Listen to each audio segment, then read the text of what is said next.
I almost did not wake up that morning. And I do not mean that in a dramatic way, although looking back now, it was one of the most frightening nights of my life.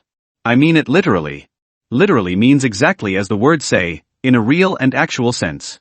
There was a night, not long ago, when I was completely alone in my apartment, and something went very wrong inside my body. And if it were not for one person, one kind, alert and caring neighbor, I am not sure what would have happened.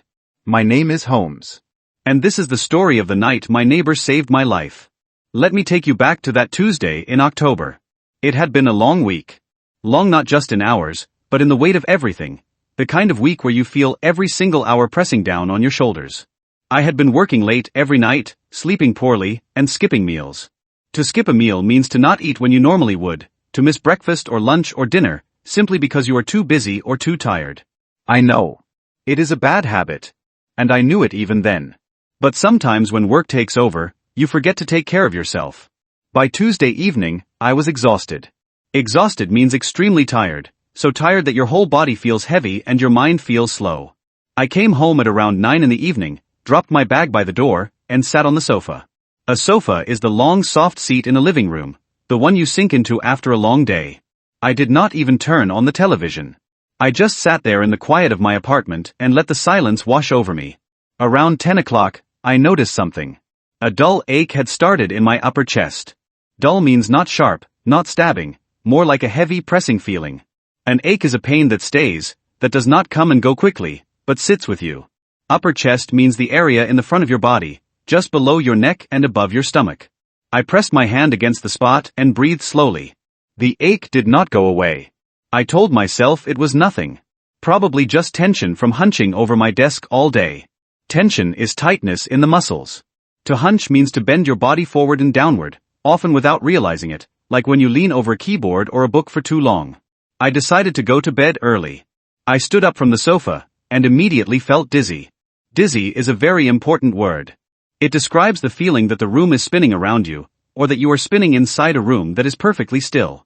It is that disorienting feeling where you lose your balance and the world seems unstable. Disorienting means confusing, making you unsure of where you are or which direction you are facing. I grabbed the back of the sofa to steady myself. To steady yourself means to hold on to something to stop yourself from falling, to regain your balance. I waited a moment. The dizziness faded slightly. Faded means became weaker, less intense, and I took a careful step toward my bedroom. That was when the second feeling came. Nausea. Nausea is that uncomfortable sensation in your stomach that makes you feel like you might be sick, like everything inside you is moving when it should be still. It rose quickly, from my stomach up into my throat. I stopped walking and stood completely still, breathing through my nose, hoping it would pass. It did not pass. And then the ache in my chest became stronger. Not sharp, not a stabbing pain that you might see dramatically described in movies. Just stronger. Heavier. Like someone had placed a large flat stone on my chest and was pressing down slowly. I had never felt anything quite like it before. I moved to the kitchen, slowly, carefully, one hand touching the wall, and poured myself a glass of water. I drank it in small sips. A sip is a very small amount of liquid that you drink at one time. I stood at the sink and focused on breathing. The kitchen light felt very bright. Bright lights can make nausea worse when you are feeling unwell. My phone was on the kitchen counter. A counter is the flat surface in a kitchen where you prepare food or place things. I picked it up. My hands felt slightly clumsy. Clumsy means not well coordinated, not quite in full control of your movements. My fingers were slower than usual. I stared at the phone. I knew I should call someone. I knew that these symptoms, chest heaviness, dizziness, nausea, were not symptoms I should ignore. A symptom is a physical sign that something may be wrong with your body. But I also told myself what so many people tell themselves in these moments. I am probably fine. It is probably nothing. I will feel better in the morning. I set the phone back down on the counter. And then I collapsed. To collapse means to fall suddenly and without control, your body giving way beneath you. One moment I was standing at the counter. The next moment, the floor was rising up toward me, and then I was on it, lying on the cold kitchen tiles, staring up at the ceiling light. Tiles are the hard flat pieces of material used to cover floors or walls, often in kitchens and bathrooms. I had not hit my head. That was fortunate. Fortunate means lucky. I had slid more than fallen. My body had simply decided it was done. I lay there for a moment, breathing slowly, trying to understand what had just happened. I tried to push myself up. My arms were weak. Not injured, not broken or hurt, just weak, like the strength had quietly left them while I was not paying attention. From the floor, I could see the bottom of the kitchen cupboards and the underside of the counter above me. I could hear the faint sound of traffic outside. Faint means quiet, barely audible. Audible means able to be heard. The apartment around me was completely silent except for that distant sound of the city outside.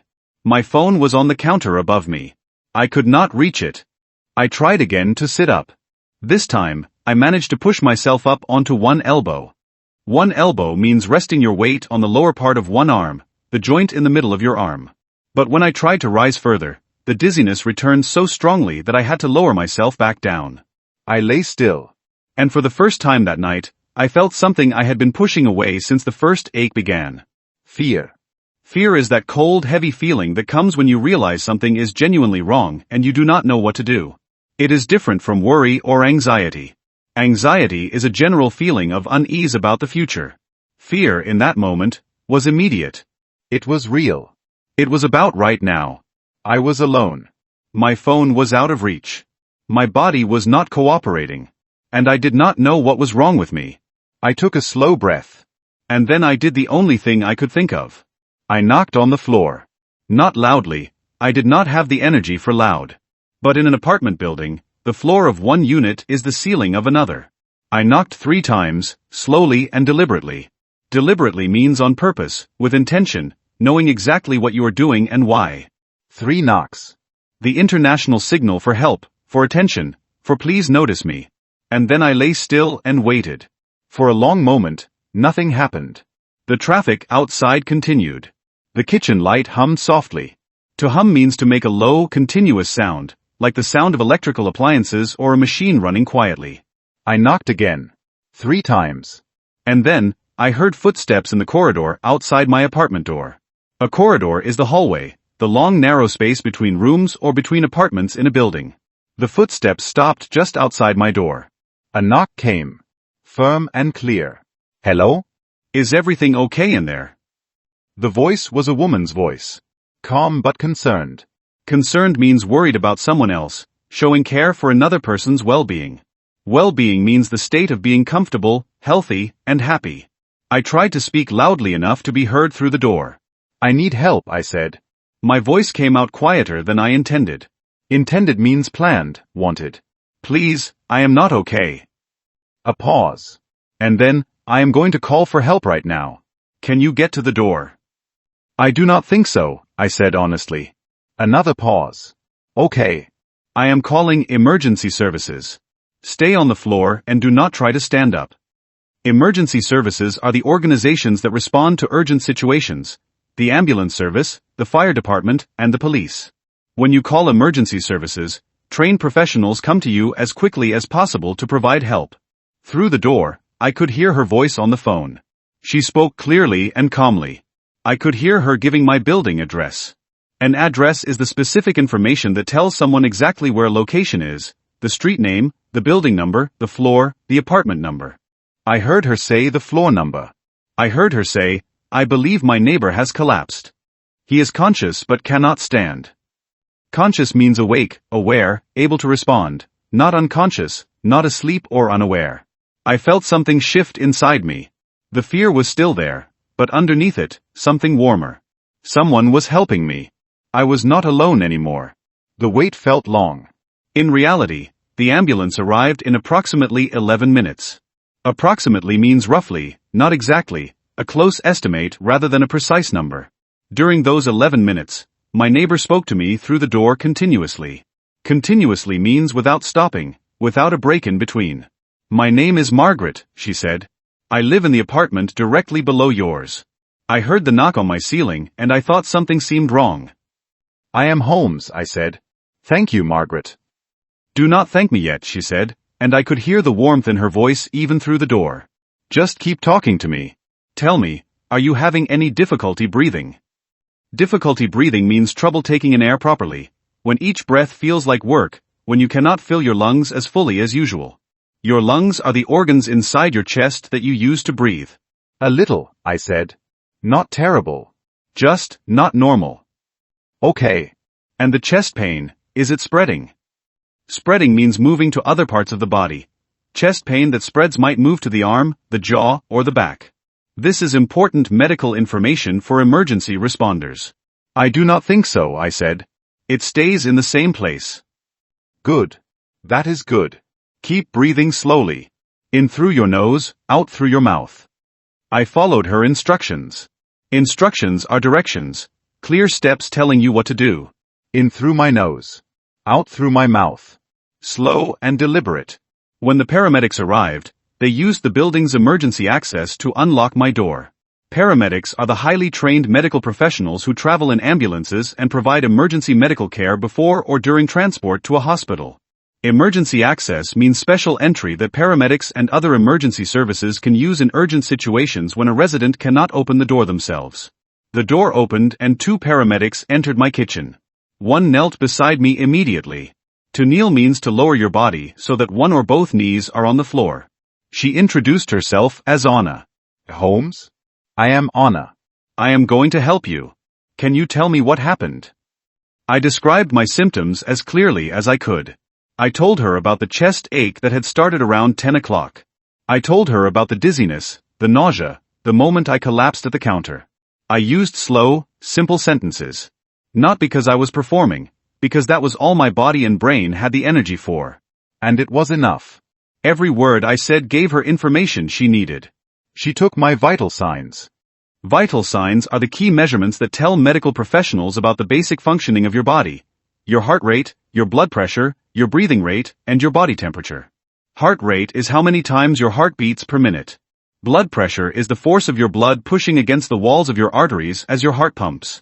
Normal blood pressure is essential for keeping your organs functioning properly. Your blood pressure is quite low, Anna said. That explains the dizziness and the collapse. We are going to give you some fluids and then take you to the hospital for a full assessment.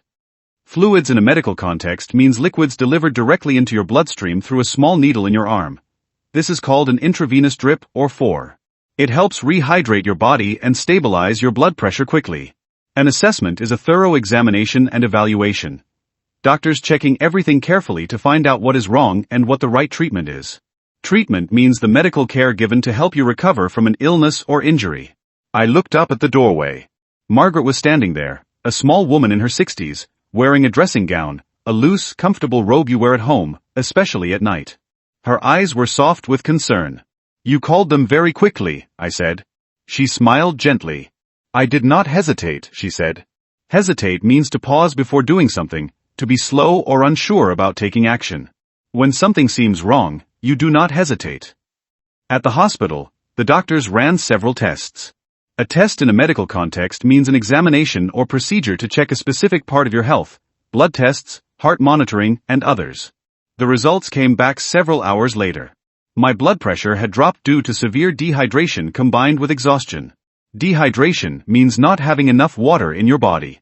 When your body is very dehydrated, your blood pressure can drop, causing dizziness, weakness, and in serious cases, collapse.